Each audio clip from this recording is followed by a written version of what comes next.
నమస్కారం. ఈరోజు మనం ఒక చారిత్రాత్మక సంఘటన గురించి తెలుసుకోబోతున్నాం. కేవలం 13 రోజుల్లో జరిగిన ఒక యుద్ధం దక్షిణాసియా పటాన్నే మార్చేసి ఒక కొత్త దేశానికి ఎలా జన్మనిచ్చిందో వివరంగా చూద్దాం. ఈ సంఖ్య చూడండి, 93,000. డిసెంబర్ 1971లో ఆధునిక చరిత్రలోనే అత్యంత నిర్ణయాత్మకమైన యుద్ధాల్లో ఒకటైన ఈ పోరాటంలో లొంగిపోయిన సైనికుల సంఖ్య ఇది. ఏకంగా 93,000 మంది. రెండో ప్రపంచ యుద్ధం తర్వాత ఇంత పెద్ద సంఖ్యలో సైనికులు లొంగిపోవడం ఇదే మొదటిసారి. అసలు ఇంత భారీ సైనిక లొంగుబాటు అది కేవలం 13 రోజుల్లో ఎలా సాధ్యమైంది? ఈ ప్రశ్నకు సమాధానం తెలియాలంటే మనం కథను కొంచెం వెనక్కి వెళ్లి పాకిస్తాన్ పుట్టుక దగ్గరనుంచి మొదలుపెట్టాలి. 1947లో పాకిస్తాన్ ఏర్పడింది. కానీ అది ఒక దేశంలా కాకుండా రెండు వేర్వేరు దీవుల్లా ఉండేదన్నమాట. ఒకటేమో పశ్చిమ పాకిస్తాన్, మరొకటి తూర్పు పాకిస్తాన్. ఈ రెండిటి మధ్య దాదాపు 2,000 కిలోమీటర్ల భారత భూభాగం. కేవలం దూరం మాత్రమే కాదు, వాళ్ల మధ్య ప్రతి విషయంలోనూ చాలా అంతరాలుండేవి. విచిత్రమేంటంటే తూర్పు పాకిస్తాన్లో జనాభా ఎక్కువ, కాని రాజకీయ అధికారం, డబ్బు అన్నీ పశ్చిమ పాకిస్తాన్ చేతుల్లోనే ఉండేవి. అంటే చూడండి, ఎక్కువ మంది ఉన్నవాళ్లకు దేశ బడ్జెట్లో 30% ఇస్తే తక్కువ మంది ఉన్నవాళ్లు 70% తీసుకునేవాళ్లు. ఈ వివక్షే వాళ్లలో అసంతృప్తికి బీజం వేసింది.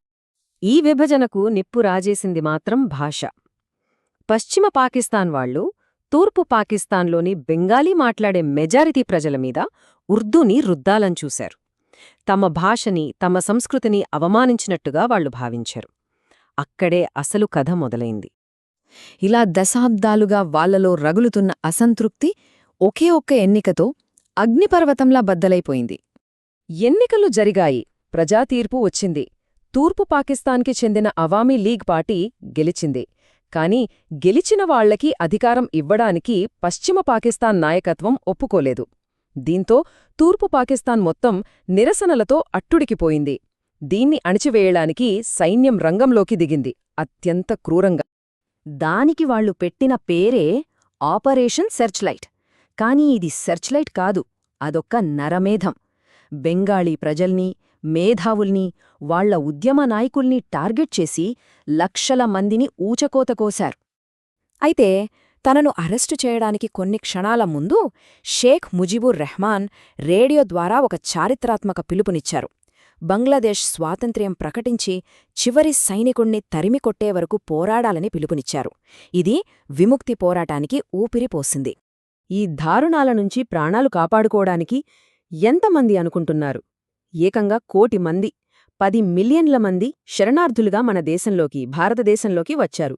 ఇది ప్రపంచంలోనే అతిపెద్ద మానవతా సంక్షోభాల్లో ఒకటిగా నిలిచిపోయింది. ఇంత జరుగుతున్నా భారతదేశం వెంటనే రంగంలోకి దిగలేదు. ఎందుకని? అప్పటి మన army chief field marshal Shyam Manekshaw ప్రధాని ఇందిరాగాంధీకి చాలా స్పష్టంగా చెప్పారు, ఇప్పుడు యుద్ధానికి వెళ్తే మనం ఓడిపోవడం ఖాయమని. ఎందుకంటే మన సైన్యం సిద్ధంగా లేదు, వర్షాకాలం వస్తోంది. మరోవైపు చైనా నుంచి కూడా ప్రమాదం పొంచి ఉంది. సో సరైన సమయం కోసం వేచి చూడాలన్నారు. ఇక కొన్ని నెలల పాటు పక్కా ప్లానింగ్తో మన సైన్యం సిద్ధమైంది. బంగ్లాదేశ్ స్వాతంత్ర యోధులకు శిక్షణ ఇచ్చింది. దౌత్యపరంగా కూడా ప్రపంచ దేశాల మద్దతు కూడగట్టారు. ఇక యుద్ధం మొదలవ్వడానికి అంతా సిద్ధంగా ఉంది. యుద్ధాన్ని మొదలుపెట్టింది మాత్రం పాకిస్తాన్. డిసెంబర్ 3న వాళ్లు మన వైమానిక స్థావరాలపై అకస్మాత్తుగా దాడి చేశారు. దీని పేరే ఆపరేషన్ చెంగిజ్ ఖాన్. ఇది వాళ్లు చేసిన అతిపెద్ద తప్పు. మనకు ఎదురుదాడి చేయడానికి తిరుగులేని కారణం దొరికింది. భారత నావికాదళం ఒక అద్భుతమైన ప్లాన్ వేసింది. అదే ఆపరేషన్ ట్రైడెంట్. చిన్న చిన్న మిస్సైల్ బోట్లను పెద్ద యుద్ధనౌకలతో కరాచీ పోర్ట్ దగ్గరికి తీసుకెళ్లి రాత్రికి రాత్రే దాడి చేశారు. దీంతో పాకిస్తాన్ నావికాదళం నడ్డి విరిగిపోయింది. వాళ్లు కోలుకోలేని దెబ్బతిన్నారు. మరోవైపు భూమిమీద రాజస్థాన్ ఎడారిలో ఒక అద్భుతం జరిగింది. లోంగేవాలాలో కేవలం 120 మంది భారత సైనికులు దాదాపు 3,000 మంది పాకిస్తానీ సైన్యాన్ని, వాళ్ల 45 ట్యాంకుల్ని మన వైమానిక దళం వచ్చేంతవరకు ఆపగలిగారు. నమ్మశక్యంగా లేదు కదూ, కాని ఇది నిజం. ఈ యుద్ధం కేవలం మన 2 దేశాల మధ్యనే జరగలేదు. ఇది దాదాపు ప్రపంచ యుద్ధంగా మారే ప్రమాదమేర్పడింది. పాకిస్తాన్కి సపోర్ట్గా అమెరికా, బ్రిటన్ తమ యుద్ధ నౌకల్ని బంగాళాఖాతంలోకి పంపాయి. అప్పుడు మనకు అండగా నిల్చింది సోవియట్ యూనియన్. వాళ్లు మనకోసం తమ అణు జలాంతర్గాముల్ని పంపి అమెరికాను అడ్డుకున్నారు. ఇక తూర్పు రంగంలో మన సైన్యం మెరుపు వేగంతో ఢాకా వైపు దూసుకెళ్తోంది. ఆఖరి దెబ్బగా మన పారాట్రూపర్లు శత్రువుల వెనకాల దిగి వాళ్లు ఢాకా నుంచి పారిపోయే దారులన్నీ మూసేశారు. దీంతో పాకిస్తాన్ సైన్యం పూర్తిగా ఉచ్చులో చిక్కుకుపోయింది.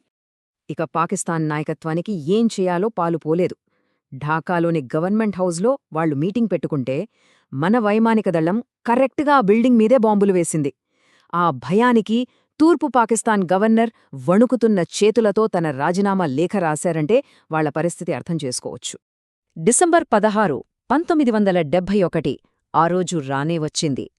ఢాకాలోని రమ్నా రేస్ కోర్స్లో లక్షలాది మంది చూస్తుండగా పాకిస్తానీ జనరల్ నియాజీ తన 93,000 మంది సైనికులతో పాటు లొంగిపోయారు. తన రివాల్వర్ను మన జనరల్కి అప్పగించారు. అదొక చారిత్రాత్మక క్షణం. ఈ యుద్ధంతో దక్షిణాసియా పటం శాశ్వతంగా మారిపోయింది. బంగ్లాదేశ్ అనే ఒక కొత్త దేశం పుట్టింది. 93,000 మంది పాక్ సైనికులు యుద్ధ ఖైదీలయ్యారు. 1 కోటి మంది శరణార్థులు తమ సొంత దేశానికి తిరిగి వెళ్లారు. కాని ఈ అద్భుతమైన విజయానికి మనం చెల్లించిన వెల కూడా ఎక్కువే. 3,000 మందికి పైగా మన భారత సైనికులు ప్రాణత్యాగం చేశారు.